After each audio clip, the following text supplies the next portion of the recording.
ইমন, রায়ে আসলে কি কি বলা হয়েছে, রায়ের প্রতিক্রিয়া কি আসলে দেখতে পাচ্ছেন? আরেকটি বিষয় একটু জানতে চাই যে আসলে মূল ভিত্তিগুলো কোন প্রমাণগুলো ছিল যার কারণে এই রায়টি দেওয়া হয়েছে। স্বপ্নার যে মৃত্যুদণ্ড দেওয়া হয়েছে সোহেলের স্ত্রী, আসলে কি কি কারণ বিবেচনায় বিচারক এই রায়গুলো দিয়েছেন?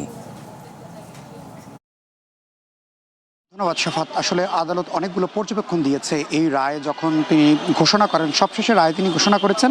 এর আগে অনেকগুলো পর্যবেক্ষণ আদালত দিয়েছে এবং অনেকগুলো হাইকোর্ট এবং অ্যাপিলেট ডিভিশনে অনেকগুলো মামলার রেফারেন্স এবং অনেকগুলো আইন এবং আইনের রেফারেন্স তিনি দিয়েছেন। এই রেফারেন্সগুলো দেওয়ার কারণ হচ্ছে এখানে একটি দুর্বলতা যদি মামলার দিক থেকে বলা হয় সেটি ছিল যে প্রত্যক্ষদর্শী কেউ ধর্ষণ করতে দেখেছে কিনা, তাকে হত্যা করতে, রামিসাকে হত্যা করতে দেখেছে কিনা, এটি যারা ডিফেন্স লয়ার ছিলেন অর্থাৎ আসামি পক্ষের আইনজীবী যারা ছিলেন তারা কিন্তু এই প্রশ্নগুলো তুলেছেন।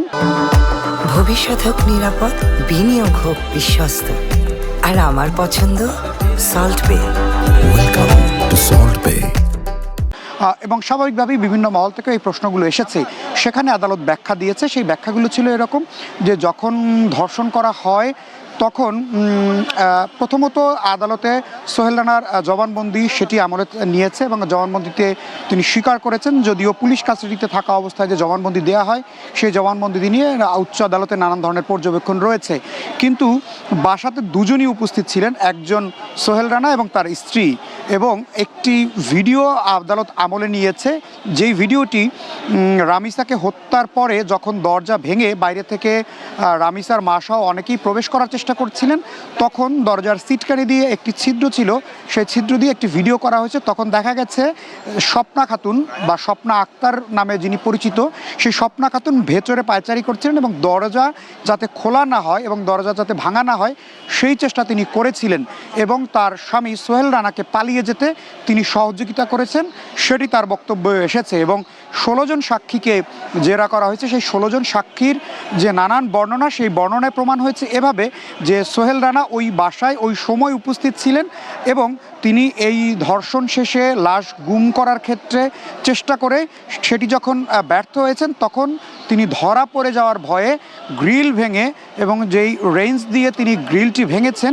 সেটিও উদ্ধার হয়েছে এবং ভাঙা গ্রিল, সেই গ্রিল দিয়ে যখন বাইরে বেরিয়ে গেছেন তখন প্রত্যক্ষদর্শী তারা যাকে দেখেছেন এবং আদালতে তাকে দেখে তাকে পরিচয় নিশ্চিত করেছেন যে তাকেই তারা দেখেছেন। অর্থাৎ এই পুরো ঘটনাকে যদি এক জায়গাতে নিয়ে যাওয়া আসা হয় তাহলে এটি একেবারে সন্দেহাতীতভাবে প্রমাণ হয় যে এই ঘটনায় সোহেল ধর্ষণ করেছে এবং হত্যা করেছে এবং তিনি পরবর্তীতে পালিয়ে গেছেন। এবং হাইকোর্টের অনেকগুলো পর্যবেক্ষণ দিয়ে আদালত এটি বর্ণনা করার চেষ্টা করেছে যে তার স্ত্রীকে কেন সমান সংখ্যক বা সমানুপাতিকভাবে বিচারে ফাঁসির দণ্ড দেওয়া হলো। সেখানে বলা হয়েছে যে এই অপরাধ সংগঠিত হওয়ার সময় তিনি বাসায় ছিলেন। কোনো সুস্থ মানুষের পক্ষে বা মানবিক মানুষের পক্ষে এই সময়ে এই অপরাধীকে ধরা বা এই মেয়েটাকে রক্ষা করার যদি চেষ্টা থাকতো তার মধ্যে, তাহলে কিছুটা মানবিক গুণ হয়তো তার মধ্যে পাওয়া যেত, কিন্তু এরকম কোনো চেষ্টাই করেনি, তিনি উল্টোটা করেছেন। এই ব্যাখ্যাগুলো আদালত দিয়েছেন। এখানে ধর্ষণের আলামত হিসেবে যিনি ফরেন্সিক করেছেন অর্থাৎ ময়নাতদন্ত করেছেন সোহরাওয়ার্দী মেডিকেল হাসপাতালের চিকিৎসক, তিনি প্রমাণ পেয়েছেন যখন ময়নাতদন্ত করেছেন, তার সাক্ষীতে আসলে ধর্ষণের বিষয়টি প্রমাণিত হয়েছে এবং সেই আদালতে সেটি জমা দেওয়া হয়েছে। আদালত একটি পর্যবেক্ষণ দিয়েছে, শুধুমাত্র একটি পরিবারের বিচার একটি নয়, এটি গোটা দেশের মানুষের জন্য আইন দেশে রয়েছে সেটি প্রতিষ্ঠিত হওয়ার এক ধরনের বার্তা দেওয়া হয়েছে। এখন প্রশ্ন থাকতে পারে যে নিম্ন আদালতে এরকম আরও কয়েকটি বিচার আমরা দেখেছি, এর আগে মাগুরার আসিয়া হত্যা মামলা, এর আগে ফেনীর নুসরাত হত্যা মামলা খুব দ্রুত সময়ে 12 দিনের মধ্যে বিচার কাজ সম্পন্ন করা হয়েছিল। এরকম অনেকগুলো বিচার আমরা দেখেছি যেগুলো খুব দ্রুত সময় হয়েছে। রামিসা সেই ক্ষেত্রে সবচেয়ে দ্রুততম, অর্থাৎ 4 কার্যদিবস, আজকে 5ম দিন যদি ধরা হয় তাহলে 5ম কার্যদিবসের মধ্যে এটি সম্পন্ন করা হলো।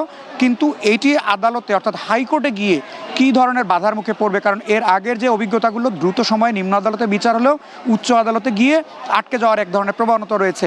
সেই ক্ষেত্রে স্বরাষ্ট্রমন্ত্রী কথা বলেছেন, যেটি আমরা কিছুক্ষণ আগেই দেখলাম, আইনমন্ত্রী, অ্যাটর্নি জেনারেলকে বলা হবে, অর্থাৎ হাইকোর্টে একটি বেঞ্চ এরই মধ্যে গঠন করা হয়েছে যে এই রামিসা হত্যা মামলার। কিন্তু আদালত চত্বরে অনেকেই উৎসুকভাবে এসেছেন, আইনজীবী এসেছেন, সংবাদকর্মী রয়েছে, অনেকেই প্রশ্ন তুলছেন, রামিসা ঘটনা আলোচিত হয়েছে, তিনি দ্রুত বিচার পাচ্ছেন, কিন্তু এরকম অনেক রামিসা রয়েছে যাদের বিচার দ্রুত সময় পাওয়ার কথা ছিল কিন্তু তারা পাচ্ছেন না। সেক্ষেত্রে সেই বিচারগুলো যেন দ্রুত করার উদ্যোগ সরকার নেয়। সাফাত। ইমন, আপনাকে ধন্যবাদ। রামিসা হত্যাকাণ্ডের রায় ঘোষণা করা হয়েছে, কি কি বিষয়ের উপর বিবেচনা করে এই রায় ঘোষণা হলো সে বিষয়ে বিস্তারিত জানাচ্ছিলেন সহকর্মী।